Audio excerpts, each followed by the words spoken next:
మహాదేవుడును మన రక్షకుడునైన యేసుక్రీస్తు వారి నామములో శుభములు కలుగును గాక.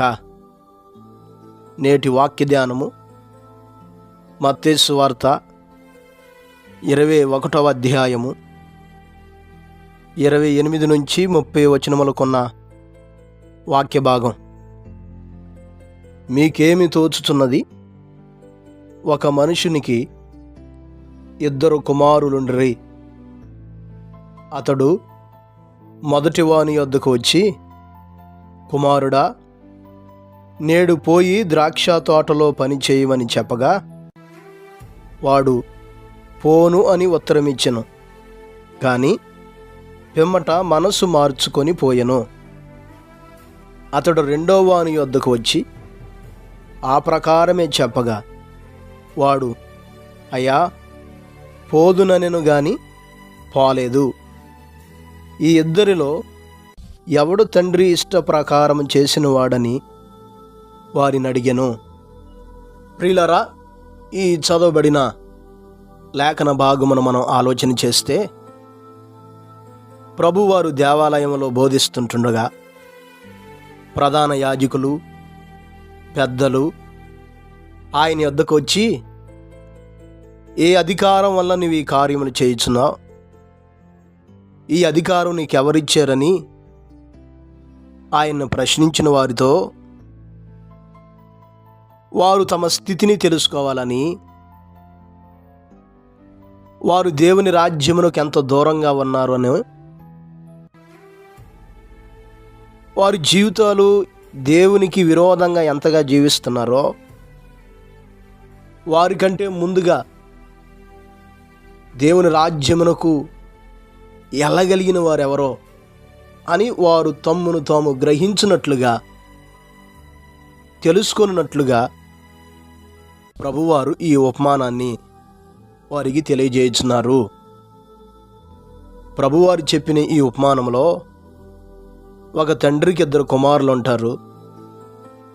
తండ్రి మొదటి వానిని పిలిచి ద్రాక్ష తోటలోనికి పనికి వెళ్ళమని చెబుతాడు. కానీ వాడు వెళ్ళను అని ఉత్తరమిస్తాడు. రెండో వానిని పిలిచి పనికి వెళ్ళమని చెబుతాడు. వాడు వెళతాను అని సెలవిస్తాడు. జరిగిన విషయం ఏమిటంటే, వెళతాను అన్నవాడు వెళ్ళకుండా ఉన్నాడు. వెళ్ళను అన్నటువంటి వాడు మనసు మార్చుకొని పనికి వెళ్తాడు. ప్రభువారు వారిని ప్రశ్నిస్తున్నారు. ఈ ఇద్దరిలో ఎవడు తండ్రి ఇష్ట ప్రకారం చేసిన వాడని వారిని అడిగాను. అందుకు వారు మొదటివాడే అని ఉత్తరం ఇచ్చారు. అలాగే మీరు ఏర్పరచబడిన వారమని చెప్పుకుంటున్నారు, మేము దేవుని సంతానమని చెప్పుకుంటున్నారు, మేము అబ్రహాం పిల్లలమని మీరు ఎంచబడతా ఉన్నారు. కానీ మీకంటే సుంకరులను, వేశ్యలను ముందుగా దేవుని సన్నిధానంలోనికి, అనగా దేవుని రాజ్యములోనికి ప్రవేశిస్తారని వారికి కనువిప్పు కలుగజేయటానికి ప్రభువారు ఈ ఉపమానం తెలియజేయటం మనం చూస్తున్నాం. ఎందుకంటే మీరు నమ్మలేదు. వారు సుంకరులను, వేశ్యలను నమ్మి మీకంటే ముందుగా దేవుని రాజ్యాన్ని పొందుకొనగలిగేవారుగా ఉంటారని వారిని హెచ్చరించడానికి ప్రభువారు ఈ ఉపమానం చెబుతున్నారు. ప్రియులారా, ఈ మాటలు మనం కూడా గమనించవలసినటువంటి వారమై ఉన్నాం. ఈరోజు ఒకవేళ దేవుని వాక్యం పట్ల, దేవుని పట్ల మనం నమ్మక, విశ్వసించక దేవునికి విరోధంగా జీవించేటటువంటి స్థితిలో ఉన్నామేమో మనం ఆలోచించేయాలి. మొదటివాడు ఎలాగైతే నేను పనికి వెళ్ళను అని చెప్పి తన మనసు మార్చుకొని వెళ్ళాడో, ఈరోజు ఈ మాటలు వింటున్నటువంటి నీవు కూడా చేయాల్సినటువంటి పని ఇదే.